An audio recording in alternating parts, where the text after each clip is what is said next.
I'm John Miglosh for the WDMA and the International Society for Strategic Marketing.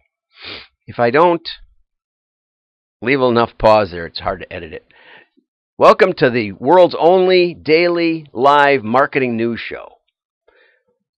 We glean from sources all over the world and bringing you the best of the crazy. Okay, so what we want to start with is Walmart surges in the fourth quarter. And I love the way they write this stuff. This is from Bloomberg. You know, this is a business publication. They say it's the best quarter in at least a decade. Comparable sales for Walmart stores, which is, year over year, same store sales per square foot kind of thing. That's the key barometer. It's not growth by adding stores. It's growth by same store sales, okay? And we helped one of our clients grow 36% in fiscal 2017 by implementing direct marketing. We'll talk about retail a little bit. If you need growth in retail, call me. Okay, so comparable sales rose 4.2%. Now I'm not getting for some reason, oh, there I am. Okay, 4.2%, beating analyst estimates by a full percentage point. That's not how you write that. They beat analysts if they were projecting 3.2 and they went to 4.2, that's 30%, okay? 30% above projection. Good Lord, business publication. Okay, this is key though, right here. This is what I wanted to show you because, why? Okay, here's important. Walmart made a big push to grab former Toys R Us shoppers during the holiday season, boosting its toy assortment by 40% online and holding thousands of in-store events. Okay, got that? Where kids could test the items out. What a great idea. Okay, now, tell me how that was predicted by AI. It isn't. Major competitor goes down, you think. Context, setting, situation. That's the stuff that AI is not going to get you. And if you got your eyes glued to the speedometer, you're going to run off the road. That's a good metaphor. So watch out for that, okay? Let's go on, right? Let's go on, okay? Now I'd just like to have some fun. New Burger King ad. Oh, I'm wrecking When it. we're talking about flame grilling chicken, there's only one way to go. KFG. Yeah, y'all, it's the king of flame grilling. And he's introducing his new flame grilled chicken sandwich with juicy white meat chicken, a slice of fresh tomatoes, crisp lettuce, and sweet honey mustard. When it comes to flame grilling, the king always outranks the colonel. The new flame grilled chicken sandwich. It's flame grilled good, only at Burger King. King outranks a colonel. That is great. Now, how to make sure you're... Now I want to take a deep right turn here, or left turn or something. I've given you this tip before. If you run across an article on Ad Age, and they won't let you see it, try Ad Age India. They got the same articles. Okay, Adidas released an all-white uncaged shoe as part of their special Black History Month. I'm not saying it was wrong. I'm just saying it's funny. And they didn't think anyone would care or notice or something. And probably 99% of people wouldn't, right? But then somebody did. And all of a sudden, kaboom, the retailer took the shoe off the shelves. Okay? Of course, you remember probably don't, but the very first new car I ever bought was a Chevy Nova. Now, in Espanol, Nova means no go, va, right? You go. Second person present tense. No, you don't go in a Nova.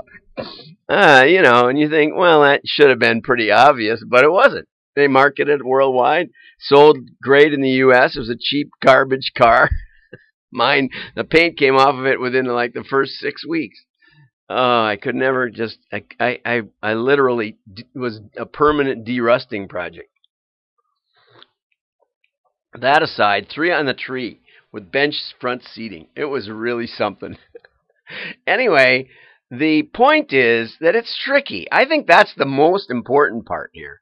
And we're here's Pepsi co-opting protest movements as Black Lives Matter for commercial gain with its Kendall Jenner ad. Dove ran an ad where a black model turned into a white woman, and Heineken, sometimes lighter is better. You know, if you're in a dark room, sometimes lighter is better. The problem is we have no sense of humor. But we did a cover, you know, and I got out of the business, even though the ad department reported to me. I got out of the business of watching every picture and going on every shoot. And we had an image, and this was back in the 80s, and we had an image of a white man and a black woman. I think that's what it was. Pretty sure. And I don't know, they were smiling at each other or something on the cover of our imprinted merchandise catalog. We just relaunched it. We just relaunched the new in 20 or 30 years missing North Scott catalog.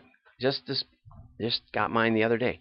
So anyway, so my boss, who has much more sensitivity about that than I do, said we can't run that cover. And I said, well, we're on Rotogravure presses, and it'll cost us $40,000-$50,000 just in cost to change that cover now. That the cylinders have been etched, and that multiplies out to like 5 times that. So we're going to have to generate $250,000 more in sales just to make up for that change that you want all of a sudden now. You did tend to wait till the last minute sometimes. Anyway, we let it run. For some reason, this thing is trimming and I don't know why. It's trimming my text, and it may just be, I think it's just on this thing, it's not on the other stuff. Sorry, you can't read it all, you just have to read the middle. Anyway, so we relented, or he relented, and we didn't get one complaint. But today I'm pretty sure you would, and that's one of the differences. One of the differences is I don't think there's near the racism today that there was back in the 80s even. But the sensitivity and the broadcast capability of one whiny movie star is really profound. Okay, now, having said that, I am agreeing that we should have some cultural sensitivity. Now we'll take you over to the other side of the coin here. Okay, look at this, baby. Burberry apologizes for a fashion statement that resembled a noose. I hope you can see this. Resembled a noose? It resembled a noose? That's a noose. That is full-fledged. That's full-fledged noose. Look at that, with 13 loops. I mean, that is somebody who knows a noose, because it's not just, they're not that easy to tie if you've ever tried them. The half hitches and stuff, they have to line up and overlay, and you have to do them all the same. It's not easy. They went all in on that noose.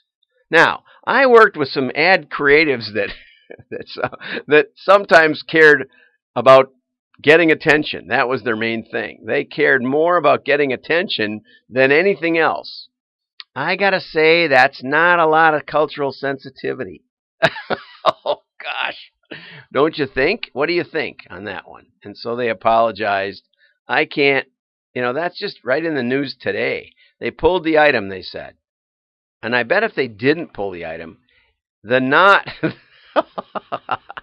The knot had been meant, this is almost funnier than the apology, the knot had been meant to nod at a nautical theme. Oh, gosh, that is ridiculous. That's a noose, front-on basic noose. Oh, my gosh. Okay, so now we want to get to something really serious. I don't know, I really don't have time, but Disney, Nestle, and a host of others have pulled their ads from YouTube. And if you dig into this story, I did a piece on hate speech and Facebook and fake news and how hard it is to figure that out. But this is something at a whole nother level, and I was just not prepared for this.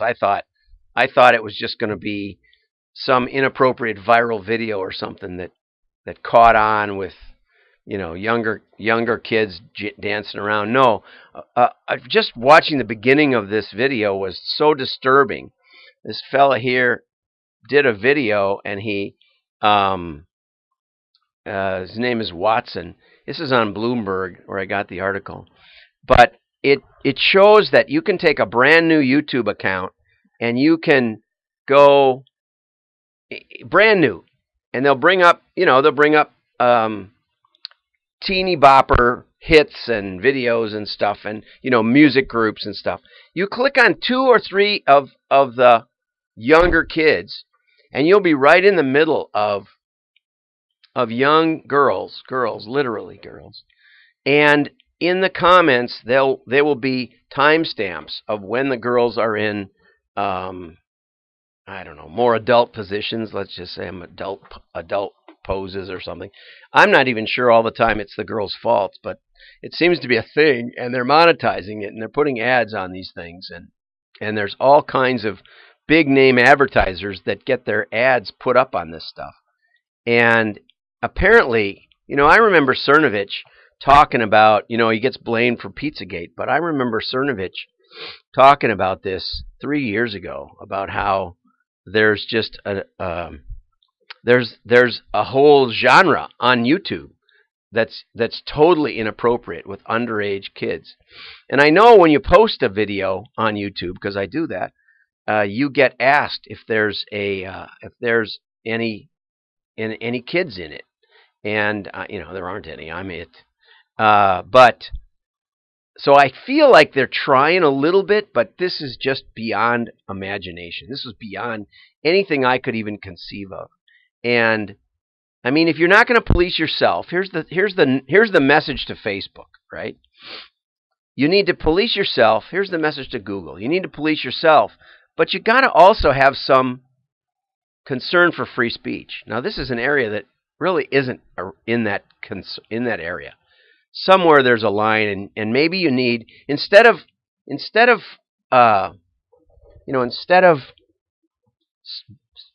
buying some fact checker that's got an obvious skew one direction or the other, maybe you need to listen a little better. Maybe you need to handle appeals a lot better. Because Prager University is getting their videos marked mature when it's a professor giving a talk on European history or something. And so you're playing games, and you're not playing fair, and you're not playing right, and you should get burned. Okay? And if you don't clean it up and use the community and listen to both the left and the right. I'm not telling you to block basically anybody, and listen when people are talking about underage inappropriate videos. This stuff's, you've been warned about this over and over and over. That's the advantage of crowd communication. You get the message. Now do something about it. I'm John Miglash for the WDMA and the International Society for Strategic Marketing.